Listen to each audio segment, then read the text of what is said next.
Hello, everyone. Well, we are talking about environmental medicine, whatever that is. We're going to find out from Dr. Wilde. Dr. Wilde is a naturopathic medical doctor joining me live right now. And she is also going to take a trip to Antarctica. So I wanted to mention this tidbit here. Welcome, Dr. Wilde. Thank you. Thank you. All right, let's just understand, and when we talk about environmental medicine and detoxification, what is it that you mean by that?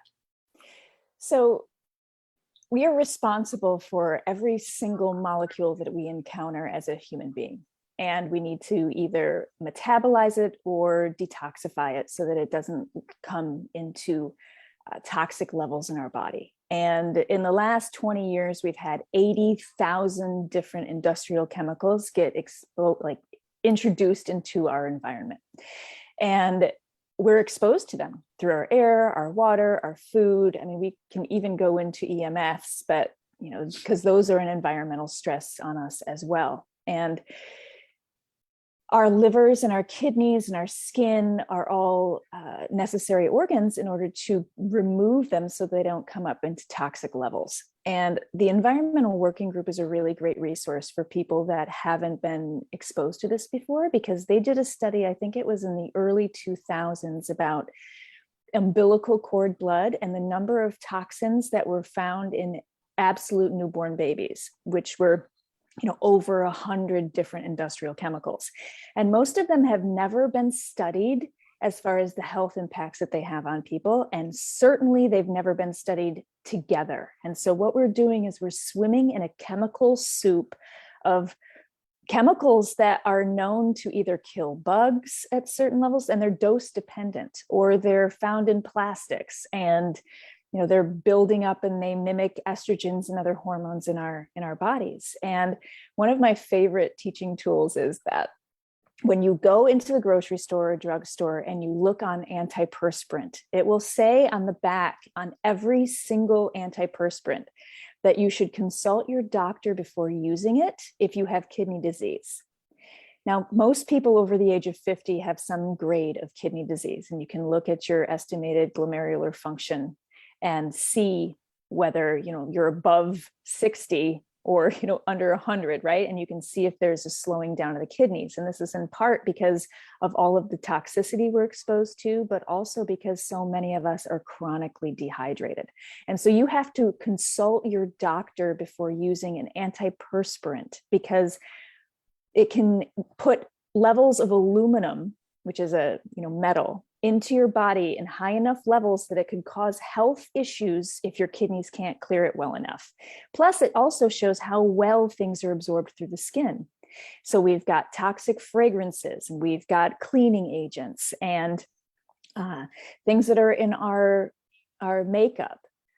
Extended wear lipstick has lead in it to help it with its long wear. So we're not supposed to eat paint, right? We're supposed to rehabilitate our buildings because of lead.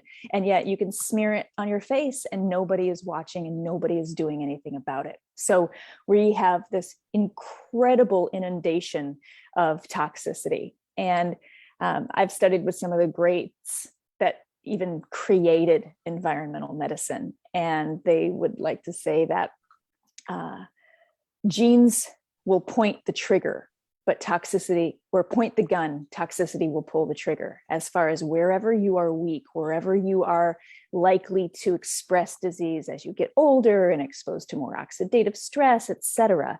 But toxicity just speeds that up. Wow. That's kind of a scary, right? What we are assuming and living every single day. Yep. It's terrifying.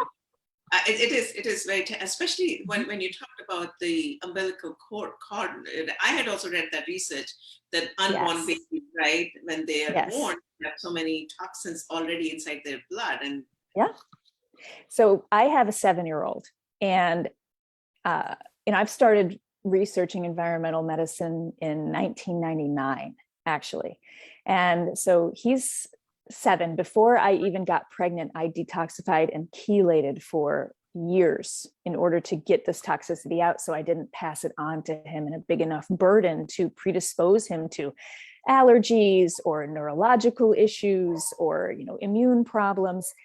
And so I was really conscious of that. And, I did, you can go absolutely OCD about this. And I have, right?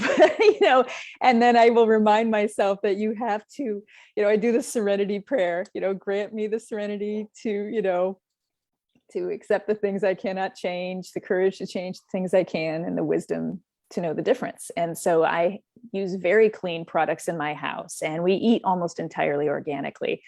And with him, I've been so conscious of it because it's scary that these things actually pass the placenta. I mean, that is supposed to protect children from things, and they're passing the placenta and they're passing the blood-brain barrier. And one of the craziest things that I, went down the rabbit hole with him was that all of those really cute little fluffy, fleecy pajamas that you put on your babies have flame retardants in them that can pass through the skin and build up in the baby's body when they sweat in them at night. And then you've got this body burden of a flame retardant. PCBs are flame retardants, right? And those are really super high in Atlantic salmon. And so all of these chemicals have been shown, they've been shown to cause autoimmune disease and predispose to neurological defects and mimic hormones and cause cancer. And so it's been really difficult to look at that and try to protect him, but also let him eat a Cheez-It every now and then and not get too crazy about it. Yeah, no, and that's what's happened. Like if you look at it, the age, we are living longer now, as a society. I'm making a comment, but the quality of life, right. I mean, this generation actually now there's been a decrease in longevity. So not only do we have a decrease in quality of life, but we do have a decrease in longevity. And so you think about. It's like they have done studies showing that air pollution makes diabetes worse. And they're like, how could that possibly be? But because it feeds your inflammation. And we are one being. If you look at it from a holistic perspective, that's certainly not out of the realm of understanding that inflammation makes everything worse. These chemicals make inflammation worse. They stress the body. And, you can also look at air pollution along highways in LA. They did a study showing that it was linked to attention and deficit and hyperactivity disorders in the kids that went to schools near those big highways because of the toxicity that was in the air and the environment. And so you've got this aspect of, Alzheimer's being associated with an inappropriate use of glucose and blood sugar in the brain and the inflammatory process with that, but also so many of these chemicals and these toxicants are damaging to neurons, and that's how they kill bugs, a lot of them. And so that's how they're also affecting us as we build them up and build them up and build them up. And your body, I think it's important now to switch into, well, how do we get them out? Yeah, it's a crazy problem. What are we're inundated by it. It's everywhere. How do we get it out? Well, first of all, you avoid. How do you avoid? You read labels, you educate yourself, you eat organically whenever you can. Environmental Working Group, again, is an incredible resource to really help with that. But, just decreasing your body burden, choose your healthy makeups or, the things that aren't going to absolutely poison you, and just decrease your exposure. And then detoxifying yourself, I would love it. If I thought that foot baths really took out the toxicity that you really needed to take out, I would be in them all day long, right? And so how do you support so they don't necessarily, they might do a little, but supporting your liver with the things that upregulate their phase 1 and phase 2 detoxification, as well as 3, right? Like making sure that you're sweating and you're moving and because a lot of these things get stuck in fat. And so, and then fat is deposited to insulate you from the toxicity and the damage that they cause in your body. And so what surrounds all your neurons? Fat, because you've got a myelin sheath that's made out of sphingolipids, which helps with the conduction, but also will hold a lot of these chemicals. And so when you start to have lipolysis and fat loss, with different diets and things, you can mobilize toxins that make you feel really, really sick if your liver isn't functioning well, if your kidneys aren't supported.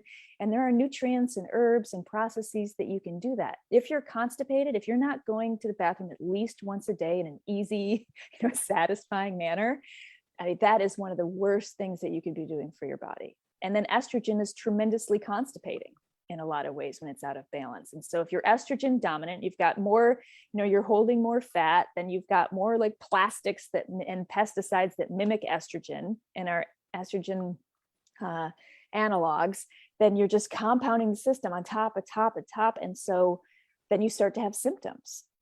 And so if you detoxify, you lower the inflammation and you just help your liver get rid of it and you help your kidneys express it and you sweat and make sure that you're opening up those emunctories, and that with avoiding it will at least give you a good head start. I think those are great tips. I mean, the world that all of us are living in is so terrifying and scary. And how do we reduce our toxic burden on a day-to-day basis? We could do that, like you are talking about, is making the right choices at least, and also detoxification of our body on a.